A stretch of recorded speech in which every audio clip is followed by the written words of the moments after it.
시청자 여러분 안녕하십니까? 12월 20일 화요일 KBTV 브레이킹 뉴스입니다. FM 97.9의 라디오 진행자가 어제 아침 뺑소니 차에 치여 사망했습니다. 경찰에 따르면 월요일 오전 4시경 브루클린의 자메이카 애비뉴와 셰필드 애비뉴를 건너던 한 남성이 달려오던 차에 치여 자리에서 사망했는데 피해 남성이 징스 폴이라는 이름으로 DJ 활동을 해오던 39세의 진폴 게레로인 것으로 확인됐습니다. 징스 폴은 그동안 뉴욕의 FM 메가 97.9에서 DJ를 하며 많은 청취자의 인기를 받아왔으며 여러 상을 수상하기도 했습니다. 한편 뉴욕시경은 징스 폴을 사망에 이르게 한 검은색 세단 여성 운전자를 찾고 있습니다. 우선 경찰은 용의자가 운전하는 닛산 맥시마 차량의 모습이 담긴 영상을 공개했습니다.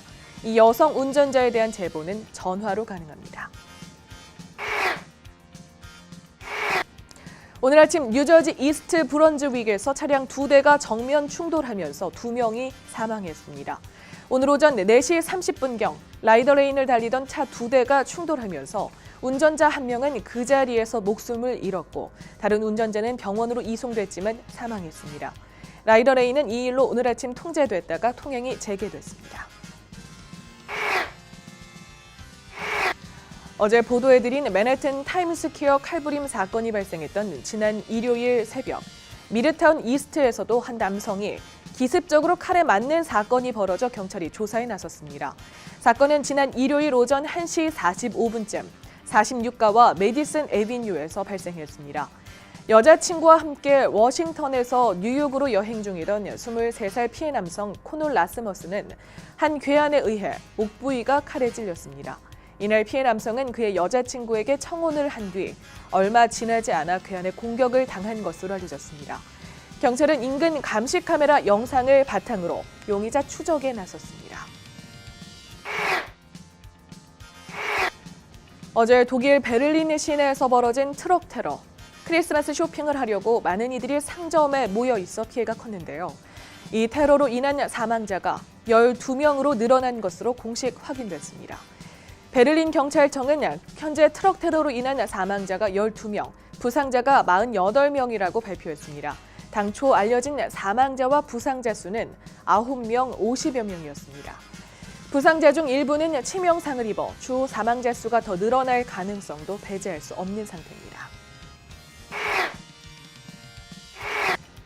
한편 지난 9월 19일 체포된 뉴욕 뉴저지의 폭탄 테러 용의자 아마드 칸 라하미에 대한 재판은 오늘 열립니다. 우선 오늘은 뉴저지 린덴에서 체포될 당시 경찰을 공격한 살인 미수 혐의에 대한 재판이 열릴 것으로 보입니다.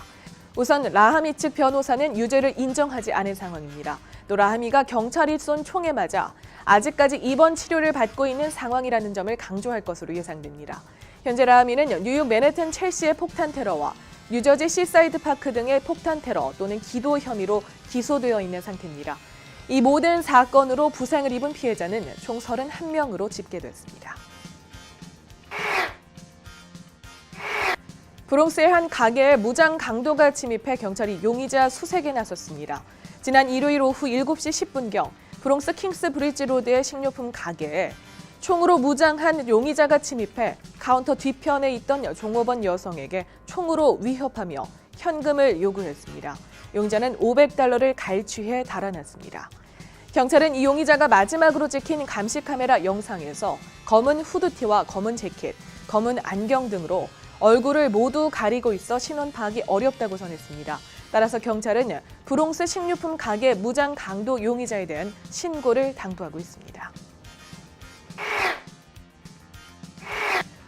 오늘 아침 롱아일랜드 레일로드 지하철 선로가 끊어져 교통 혼잡이 빚어졌습니다.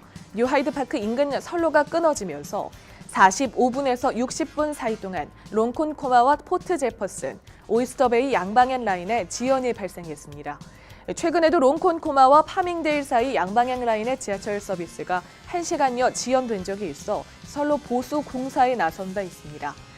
잇따른 선로 문제로 벌어진 교통 혼잡에 출근길 시민들의 불만이 터져나왔습니다. 헤지펀드 운용회사인 플래티넘 파트너스의 경영진 7명이 사기 등의 혐의로 기소됐습니다. 어제 플래티넘 파트너스의 창립자이자 최고 투자 책임자인 마크 노르트리히트, 데이비드 레비 등 전 현직 임원 7명이 체포됐습니다. 이들은 고수익을 미끼로 투자자를 끌어모은 다음 신규 투자자의 돈으로 기존 투자자에게 배당금이나 이자를 지급하는 방식의 다단계 금융 사기, 일명 폰지 사기를 한 혐의를 받고 있습니다. 관계자들에 따르면 플래티넘 파트너스의 폰지 사기로 인한 피해 규모는 약 10억 달러에 육박하며 600여 명의 투자자들이 손실을 입었습니다. 플래티넘 파트너스사는 석유 가스 자회사인 블랙 엘크가 2012년 멕시코의 걸프만에서 발생한 폭발 사고로 인해 막대한 손실을 입었음에도 여전히 2억 8,300만 달러의 가치가 있다고 투자 실적을 속인 것으로 드러났습니다. 또한 신규 투자금으로 기존 투자자들에게 지급할 배당금과 이자를 돌려 막으면서 부당하게 손실을 메꾼 것으로 보입니다. 연방검찰은 플래티넘 파트너스가 녹색 싸구려 금속 조각만큼의 가치도 없다고 평했습니다. 또 이 폭발 사고로 3명의 직원이 사망하고 수명이 부상을 입은 것에 대한 책임도 이들이 져야 한다고 말했습니다. 삼성전자의 갤럭시 S8이 내년 4월 뉴욕에서 공개될 것으로 보입니다.